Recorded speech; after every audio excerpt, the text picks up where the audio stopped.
तो यहाँ पर आचार्यों ने अर्थ किया है कि अनासी और नित्य ये दोनों पर्यायवाची शब्द लग रहे हैं, लेकिन ये निषेध करने के लिए हैं।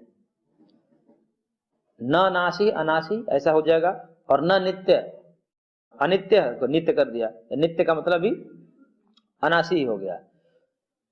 तो जो नाशवान पदार्थ होते हैं उसको निषेध करने के लिए ही दो शब्द आए हैं। अनासी भी नाश को निषेध करता है कि आत्मा नष्ट नहीं होता, और नित्य शब्द भी यही निषेध करने के लिए आया है कि वो नष्ट नहीं होता। तो नष्ट दो प्रकार से वस्तुएं होती हैं। एक तो होता है कि सर्वथा नष्ट हो जाए, ये शरीर भस्मीभूत हो जाए, यानी कि शरीर अपना एकदम स्वरूप छोड़ करके भस्म बन जाए, इस प्रकार का नाश है, यानी कि पूरा स्वरूप ही खत्म हो जाए और एकदम दूसरे रूप में आ जाए। तो ये एक नाश की प्रक्रिया है। और एक नाश की प्रक्रिया है कि जैसे हम बाल्यावस्था को छोड़ करके किशोरावस्था को प्राप्त किए, किशोरावस्था को छोड़कर यौवनावस्था को प्राप्त किए, यौवनावस्था को छोड़ करके वृद्धावस्था को प्राप्त किए, तो पूर्व वाले भी सब शरीर छूट गए, तो मानो वो भी नष्ट हो गए। तो दो प्रकार से नष्ट होना है, एक तो स्वरूपता नष्ट हो जाना है, और एक परिणामन को प्राप्त होकर के परिणाम हो रहा है, तो परिणाम में भी नष्ट ही माना जाता है। पूर्व परिणाम हो गया, पूर्व जो धर्म था वो निवृत्त हो गया, उत्तर धर्म की प्राप्ति हो गई, यानी कि पूर्व जो धर्म था अवस्था थी वो खत्म हो गई, अब उत्तर अवस्था के बाद की अवस्था आ गई, तो पूर्व वालों को नष्ट मानना पड़ता है। तो नष्ट दो प्रकार से होते हैं, एक स्वभाव से नष्ट, स्वरूपतः नष्ट, और एक परिवर्तनशील। ये दोनों का आत्मा में निषेध करने के लिए दो बार ऐसे शब्द का प्रयोग किया, यही आचार्यों ने निर्देश किया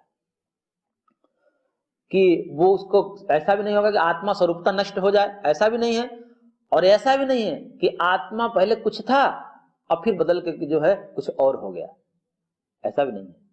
आत्मा एक समान रहता है, सदैव एक रस रहता है। इसलिए भगवान कह रहे हैं कि इमे देह अंतवंत युक्ता, ये देह जो है उस अविनाशी आत्मा के नाशवान कहे गए हैं, क्योंकि एक दिन नष्ट होते हैं। तस्मात्, इसलिए ऐसे नष्ट होने वाले शरीर के लिए तुम शोक मत करो और उठो। तस्मात्, हे भारत, हे भरतवंशोत्पन्न अर्जुन, युद्धस्व, तुम युद्ध करो, उठो, क्योंकि जो नष्ट होना है उसको तुम रोक नहीं सकते, और जो नष्ट नहीं होने वाला है उसको तुम नष्ट कर नहीं सकते। और ये जो नष्ट होने वाले हैं ये शरीर रूप हैं, और भीष्म द्रोण आदि आत्मरूप हैं, उस आत्मा को तुम नष्ट नहीं कर सकते, इसलिए चिंता मत करो, आत्मा मरेगी नहीं। अब भगवान आगे कह रहे हैं, यैनं वेत्ति हंतारं यैश्चैनं मन्यते हतम् उभौ तौ न विजानीतो नायं हन्ति न हन्यते न जायते म्रियते वा कदाचिन्नायं भूत्वा भविता वा न भूयः अजो नित्यः शाश्वतोऽयं पुराणो न हन्यते हन्यमाने शरीरे। भगवान कह रहे हैं कि यह एनम हंतारम वेत्ति, जो इस आत्म तत्व को ऐसा मानता है कि हंतारम मारने वाला समझता है। दो जगह आत्मा है, एक मारने वाला भी आत्मा है, एक मरने वाला भी आत्मा है। अर्जुन भी आत्म रूप है और भीष्म द्रोण आदि भी आत्म रूप है, तो दो आत्मा है। तो दो आत्मा में से यदि अब आत्मा को मरने मारने वाला नष्ट समझते हो तो क्या समझना पड़ेगा, मैं उनको मारने वाला हूं, वो हमारे द्वारा मरने वाले हैं, ऐसा समझेंगे। तो भगवान उसी को लेकर कर रहे हैं कि यदि जो व्यक्ति इस आत्मा को यह समझता है कि हंतार मारने वाला होता है, तो अपने को भी तो मारने वाला सोच रहे, मेरी आत्मा जो है मारने वाली है, यानी कि मरण रूपी क्रिया का कर्ता जो है कौन है, मेरी आत्मा है, और मरण रूपी क्रिया का कर्म जो है वो उनकी आत्मा है, यानी कि वो मरने वाली है और मैं मारने वाला हूं। तो कह रहे हैं कि यह एनम हंतारम, एनम आत्मानम, इस आत्मा को जो हंतारम वेत्ति, हंता मानता है, मारने वाला मानता है। और दूसरी बात, यह एनम हतम मन्यते, और जो इसको मर गया ऐसा समझते हैं इस आत्म तत्व को, आत्म तत्व ने मारा और आत्म तत्व मर गया। एक आत्म तत्व मारने वाला है, दूसरा आत्म तत्व मरने वाला है, ऐसा जो जानता है, तो उभौ, ये दोनों बातें न भी जानता, वास्तव में ये दोनों व्यक्ति नहीं जान, एक तो आत्मा को मारने वाला समझ रहा है और एक आत्मा को मरने वाला समझ रहा है, तो भगवान कह रहे हैं तौ उभौ न विजानता, ये दोनों लोग अज्ञानी है, नहीं जानते आत्म तत्व के रहस्य को। अयम न हन्ति न हन्यते, ये आत्मा जो है न मारता है और न मरता है, क्योंकि ये नित्य है, अविनाशी है। और फिर उसी को खोलते हैं, भगवान ने कहे कयम कदाचित न जायते, ऐसा नहीं था कि ये कभी आत्मा उत्पन्न होता है। ये आत्मा कभी उत्पन्न होता है, जैसे घड़ा पहले नहीं था और बाद में उत्पन्न हो गया, आत्मा वैसा नहीं है। घटपट इत्यादि की तरह ये जो है आत्मा कोई पार्थिव या कोई भौतिक तत्व नहीं। भौतिक तत्व के विषय में कहा जा सकता है, घर पहले नहीं था बन गया, कपड़ा पहले नहीं था सिलवा लिए, ये भौतिक तत्वों में लागू होता है, लेकिन आत्मा अभौतिक तत्व है। ऐसे आत्मा अभौतिक तत्व जो त्रिगुणातीत है, ये सारा जगत त्रिगुणात्मक है लेकिन आत्मा त्रिगुणातीत है। ये सारा जगत जो है संघात वाला है, परमाणुओं के मेल से बना है, लेकिन आत्मा असंघात वाला है। ये सारा जगत जड़ है लेकिन आत्मा चेतन है। ये सारा जगत परिणामी है, बदलने वाला है, लेकिन आत्मा अपरिणामी है। ये सारा जगत नाशवान है लेकिन आत्मा अनाशवान है, अविनाशी है। तो इस प्रकार आत्मा का स्वरूप इन सब भौतिक पदार्थों से विलक्षण है, भिन्न है। और उस भिन्न तत्व को न जानने का, क्योंकि ये तत्व थोड़े से गंभीर होते हैं, सूक्ष्म होते हैं, आत्मा को जानने वाला अभी आगे भगवान कहेंगे, इनको जानने और जनाने वाला दोनों ही बड़े विरले होते हैं। तो ऐसे आत्म तत्व का निश्चय करना और उसके विषय में ठीक ठीक जानकारी रखना कोई विरले लोग हैं। और जो आत्मा को मरने और मारने वाला समझता है वो तो दोनों में से कोई नहीं जानता है। जो आत्मा को मारने वाला समझ रहा है और आत्मा को मरने वाला समझ रहा है, वो दोनों नहीं जानते। इसलिए अयम कदाचित न जायते, ये आत्मा जो है कभी किसी काल में उत्पन्न हो गई है, ऐसा विचार आता है किसी के मन में। जब कहा जाता है कि आत्मा जो है सदा से है, सनातन है, तो मन में प्रश्न नहीं, कभी तो चलो बहुत पुरानी है आत्मा, कभी तो उत्पन्न हुई होगी पीछे, आज से 1000 साल, करोड़ों जन्म पहले, करोड़ों अरबों खरबों जन्म ले जाइए पीछे, कहीं एक तो आदि है, शुरुआत होगी। ऐसा हमें सोचने में, कल्पना करने में ऐसा आता है। परंतु भगवान कहते हैं कि कहीं नहीं उत्पन्न, किसी काल में उत्पन्न नहीं हुआ है। तो अयम कदाचित न जायते वा न म्रियते, कदाचित सब सबने जोड़ दिए, न कदाचित जायते न कदाचित म्रियते, ऐसा। और ऐसा भी नहीं है कि आगे चल करके ये फिर कभी किसी काल में नष्ट हो जाएगी, मर जाएगी। चलो अभी नहीं, लेकिन कई पुनर्जन्म लेगा, उसके बाद आत्मा खत्म हो जाएगी, स्वरूप से मोक्ष हो जाएगा। मोक्ष का मतलब आत्मा का नाश नहीं होता, शरीर आदि से अलग हो जाता है, अपने शुद्ध स्वरूप में आ जाता है, वही मोक्ष है। यदि मोक्ष में आत्मा ही मर जाए तो ऐसी मोक्ष की आवश्यकता क्या? फिर तो मोक्ष की क्या था ना, ऐसे ही मर ही जाना है। तो आत्म तत्व नहीं मरता, इसलिए तो मोक्ष की कामना है।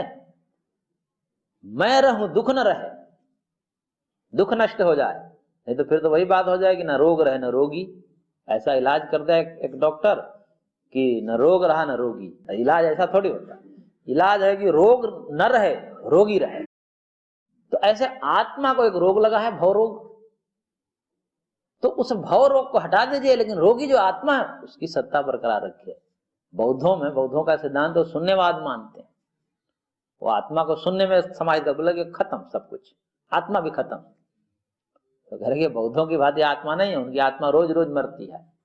एक आचार्य थे, वो बौद्धों का मजाक उड़ाते हुए कहते थे कि बौद्धों की आत्मा तो मरी हुई है, क्योंकि वो क्षणिक मानते हैं कि प्रत्येक एक एक क्षण में आत्मा उत्पन्न हो रही, नष्ट हो रही, उत्पन्न हो रही, नष्ट हो रही, जैसे दीपक की लौ, उत्पन्न हो रही, नष्ट हो रही, उत्पन्न हो रही, नष्ट हो रही। तो ऐसे सनातन में आत्मा नहीं, आत्म तत्व स्थिर है।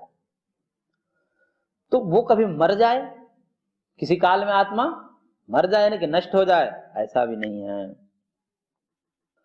और ऐसा भी नहीं है कि न कदाचित भूतवा भूयः भविता, ऐसा भी नहीं है कि कहीं उत्पन्न होकर के अब फिर न होवे, यानी कि अभी उत्पन्न हुआ है। उत्पन्न का मतलब शरीर के साथ, अभी एक शरीर के साथ जन्म हुआ है इसका, और फिर आगे नहीं रहेगा, इसको ऐसा भी नहीं सोचना चाहिए। तो क्या है? तो इसी सबको एक सार के रूप में भगवान ने कहा अयम अजः, अज का मतलब जो अजन्मा है, न जायते इति अजः, जो जन्म नहीं लेता उसको अज बोलते हैं। अज ऐसे शब्द जो है कई बार वेदों में आता है और वहां लोग अर्थ न समझने के कारण अज और अजा शब्द आता है। पुरुष के लिए अज शब्द आता है और प्रकृति के लिए, क्योंकि वो स्त्रीलिंग में है, तो उसको अजा कहा जाता है। अजाम एकाम लोहित शुक्ल कृष्णाम बहवी प्रजाम सृजमानाम स्वरूपाः, एक अजा है जो 3 रंगों वाले है। तो अजा का मतलब संस्कृत में बकरी भी होता है, तो वहां पर अर्थ कर दे कि एक बकरी है 3 रंग वाली है और अपने ही जैसे बहुत सारे बच्चों को उत्पन्न करती है। अब वो अर्थ जो है लगेगा ही नहीं, ऐसा अर्थ करेंगे। तो अजा का मतलब वो प्रकृति है, माया है, न जायते इति अजा, जिसका जन्म नहीं होता है, जो नित्य है। ऐसे भगवान की शक्ति स्वरूपा माया, जिसे माया, महामाया, प्रकृति, प्रधान, अव्यक्त इत्यादि नामों से जाना जाता है। तो वो जो है त्रिगुणात्मिका है, सत्व रज तमोमयी है, इसलिए वो उसको कह दिया अजाम एकाम लोहित शुक्ल कृष्णा, लाल, काले और सफेद रंग वाले। तो यहाँ पर लाल, काले, सफेद जो है सत्व, तम और रजस के लिए प्रयोग किया गया है। तो सत्व, तम, रजो ये त्रिगुणात्मिका प्रकृति है, और त्रिगुणात्मा प्रकृति है तो जैसी त्रिगुणात्मिका प्रकृति है वैसे ही त्रिगुणात्मक जगत को उत्पन्न करती है। क्योंकि एक कहावत है भोजपुरी में, जैसन माई वैसन धिया, जैसन काकर वैसन बिया, मतलब जैसे माँ होगी बेटी भी वैसी होगी। तो माया त्रिगुणात्मिका है। त्रिगुणात्मिका मतलब सुख दुख मोहात्मक। त्रिगुण में जो तीनों गुण हैं, सत्व सुख का द्योतक है, रज दुख का द्योतक है और तम मोह का द्योतक है। तो प्रकृति जो भगवान की शक्ति है वो सुख दुख मोहात्मिका है, इसलिए उससे जो जगत बना है उसमें भी सुख दुख मोह है। एक ही पदार्थ कभी सुख देता है कभी दुख देता है, वही कभी आपको मोहित कर देगा, भ्रमित कर देगा। तो ये जो है अज या अजा शब्द का प्रयोग है। तो यहां पर भी अजह कहा, क्योंकि आत्मा पुल्लिंग है इसलिए अजह कहा। तो अजह है और नित्य है, वो जन्म भी नहीं लेता और नित्य का मतलब मरता भी नहीं। और क्या है बोले कि शाश्वत, शाश्वत है। शाश्वत का मतलब उसमें कोई परिणाम नहीं होता, बदलता नहीं हो। कोई चीज एकदम परमानेंट वैसा ही रहे, जैसे कोई चीज ऐसी हो कि नई हो और चमचमाती रहे, कभी पुरानी ही ना हो।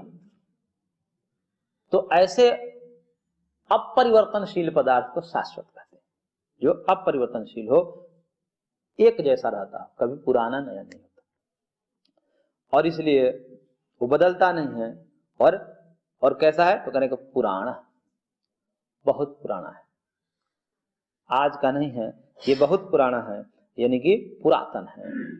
और शरीर हन्यमाने न हन्यते, शरीर के हन्यमान होने पर वो नष्ट नहीं होता, यानी कि शरीर के नष्ट होने पर आत्मा नष्ट नहीं होता। इसलिए तुम शरीर को मारोगे, आत्मा को नहीं मारोगे, इसलिए चिंता मत करो। जिस चिंता से तुम ग्रसित होगी, मर जाएंगे, ये मरेंगे नहीं, क्योंकि आत्मा नित्य होती है। शरीर के मरने पर भी आत्मा नहीं मरती। तो ये भगवान ने आत्मज्ञान दिया। अब आगे कह रहे हैं श्लोक संख्या 21 में, वेदा विनाशिनम नित्यम ये नमजमव्ययम कथम स पुरुष पार्थ कम घातयति हन्तिकम वासांसि जीर्णानि यथा विहाय नवानि गृह्णाति नरोपराणि तथा शरीराणि विहाय जीर्णानि अन्यानि संयाति नवानि देहि नैनं छिन्दन्ति शस्त्राणि नैनं दहति पावकः न चैनं क्लेद्यन्त्यापो न शोषयति मारुतः। आत्मा के विषय में सब आत्म तत्व का विचार चल रहा है। तो कह रहे हैं हे पार्थ, यह पुरुष एनम अविनाशिनम नित्यम अजम अव्ययम वेद, ये सब आत्मा का विशेषण है कि आत्मा कैसा है। जो पुरुष एनम आत्मानम, इस आत्मा को अविनाशी कैसा है, जो अविनाशी है, नित्य है, अज है, अजन्मा है, अव्यय है, यानी कभी घटता बढ़ता नहीं, इसमें कोई परिणाम नहीं होता। वेद मतलब जानता है। जो पुरुष इस आत्मा को ऐसे जानता है, कैसे, अभी जो बातें चली उसी को भगवान दोहरा रहे हैं कि जो इस आत्मा को अविनाशी मानता है, नित्य मानता है, अजन्मा मानता है, अव्यय मानता है, यानी अपरिणामी मानता है, वो स कथम घातयति कम हंति, वो बताओ कैसे मरेगा, कौन उसको मारेगा, मरने वाला कौन होगा, मरने वाला कौन होगा।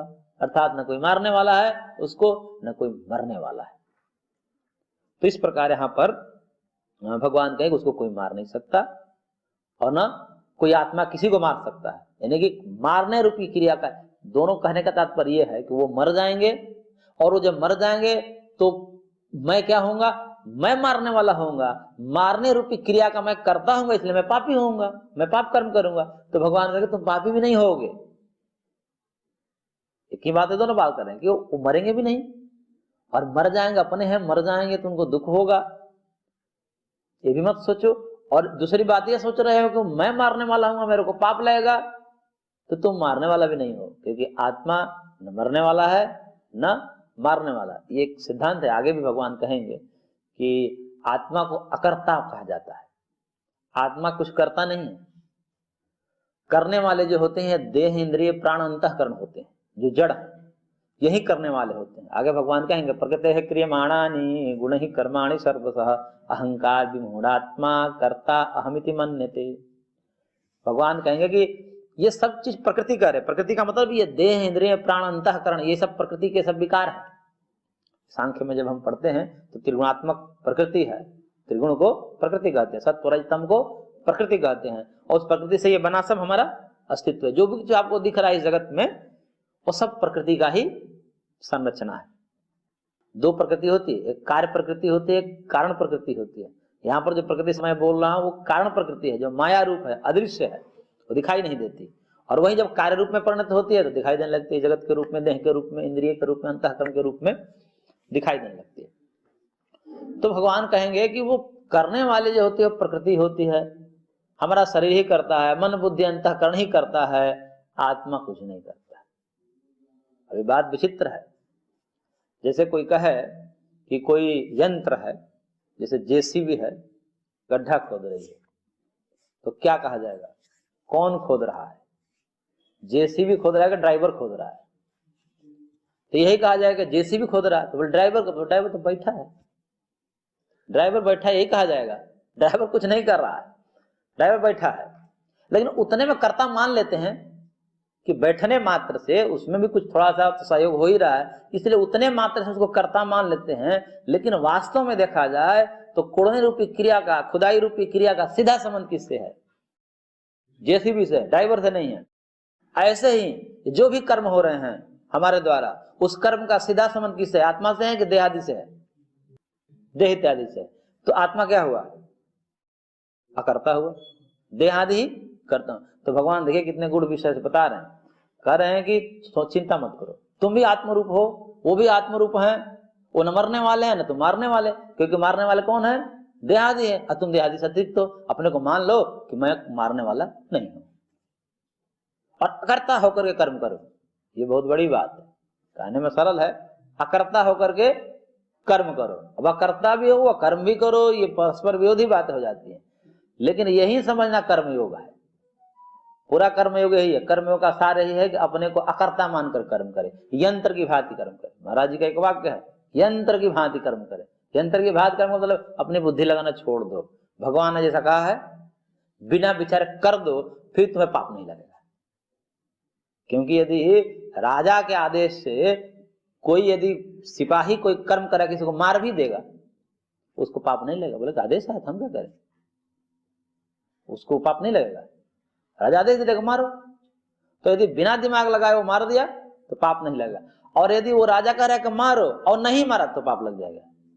क्यों, क्योंकि आदेश की अवहेलना कर दी।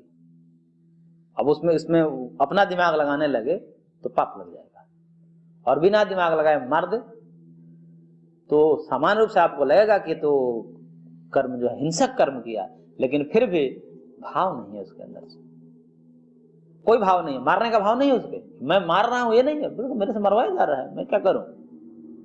ऐसे ही भगवान कहा कि जब हमने ही, आगे कहेंगे कि चातुर्वर्ण में आश्रिष्ट गुण कर्म विभाग सा, मैं ही चारों वर्णों को बनाया हूं और उसमें से एक क्षत्रिय भी है। तो जब चारों वर्णों को मैं बनाया हूं तो उसके नियम भी तो दिया हूं, कर्म भी तो दिया हूं, वो मेरे द्वारा है।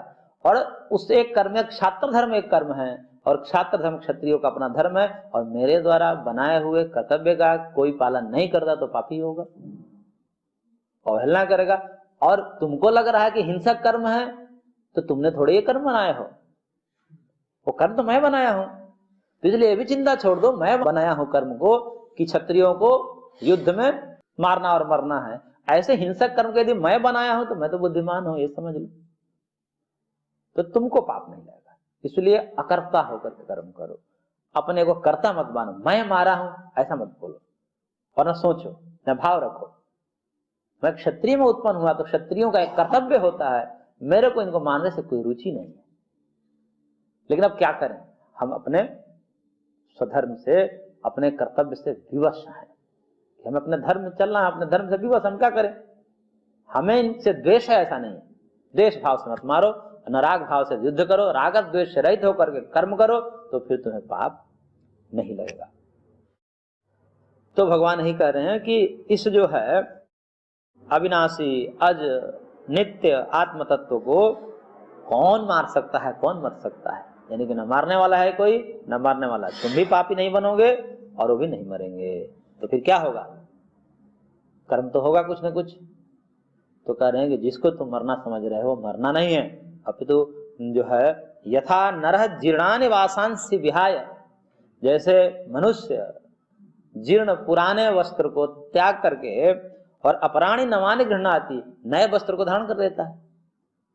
होली में भी जो है पुराने वस्त्र फेंक देंगे और नए वस्त्र पहन लेंगे। तो जब पुराने वस्त्र को त्यागने में कोई दुख नहीं होता, क्योंकि पुराना हो गया, तो उसको फेंक देते हैं और फिर नए वस्त्र खरीद करके पहन लेते हैं। तो करेंगे तथा उसी प्रकार से देही, ये जो देही आत्मा है, जीर्णानि शरीराणि विहाय अन्यानि नवानि संयाति, ऐसे ही आत्मा, इसको भी लगता है कि अभी शरीर काम लायक नहीं रहा, अब ये साथ नहीं देगा, तो इसको त्याग देता है और फिर नया धारण कर लेता है।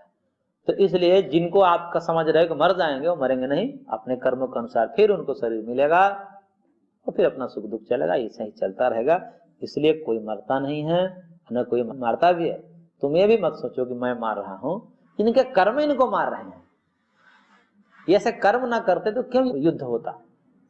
आज ऐसे कर्म किए, समझौता हुई, नहीं माने, हिस्सेदारी की बात आई कि दे दो, हम हिस्सेदार थे उसके, लेकिन नहीं दिए, ऐसे पाप कर्म जब उनसे हुआ तभी तो ये युद्ध आया। तो इसलिए तुम ये मत समझो कि तुम मार रहे हो, इनके कर्म इनको मार रहे हैं। इसलिए क्षत्रिय यही सोचते हैं, क्योंकि क्षत्रियों का एक धर्म है कि वो जब तक रहें उस समाज में कहीं दुख के स्वर न गूंजने चाहिए, कहीं कोई आर्त हो, दुखी हो, किसी से परेशान हो, पीड़ित हो, तो क्षत्रियों का कर्तव्य होता है कि जिससे वो पीड़ित है, जहां अन्याय हो रहा है, उसको दमन करे और उसके पीड़ा को हर ले। अब यहां तो जो है स्वयं राजा ही पीड़ित है, जो राज्य के अधिकारी हैं वही पीड़ित है, तो जनता का क्या हाल होगा, समझ लीजिए। कि जो राज्य के अधिकारी हैं, आधे की हिस्सेदारी है जिनको, वो स्वयं पीड़ित है, तो उस राज्य की जनता कितनी पीड़ित होगी।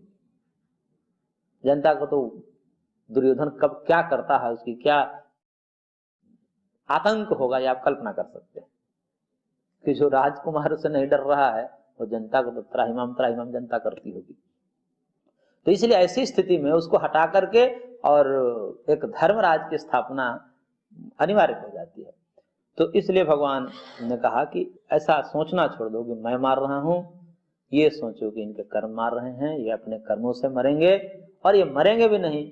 जैसे पुराने कपड़ा त्याग कर व्यक्ति नया कपड़ा पहन लेता है, वैसे ही आत्मा पुराने शरीर का त्याग करके फिर नया शरीर इनको मिल जाएगा, फिर अपने पूर्व कर्म के अनुसार वो भोग भोगेंगे। इसलिए ये परंपरा खत्म नहीं होती है, ये आत्मा नित्य है, और नित्य आत्मा का कभी जनन कहीं मरण नहीं होता है। शरीर ही जन्मता है, शरीर ही मरता है, और वो शरीर है नहीं, इसलिए उनकी चिंता छोड़ दो। और जो शरीर है वो तो मरने वाला ही है, तो उसको मरने से कोई रोक नहीं सकते।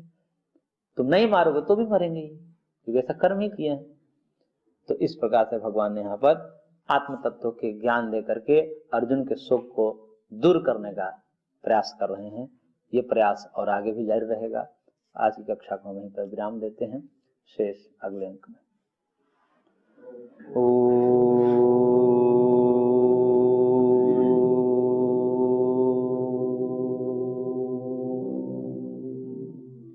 शांति शांति शांति।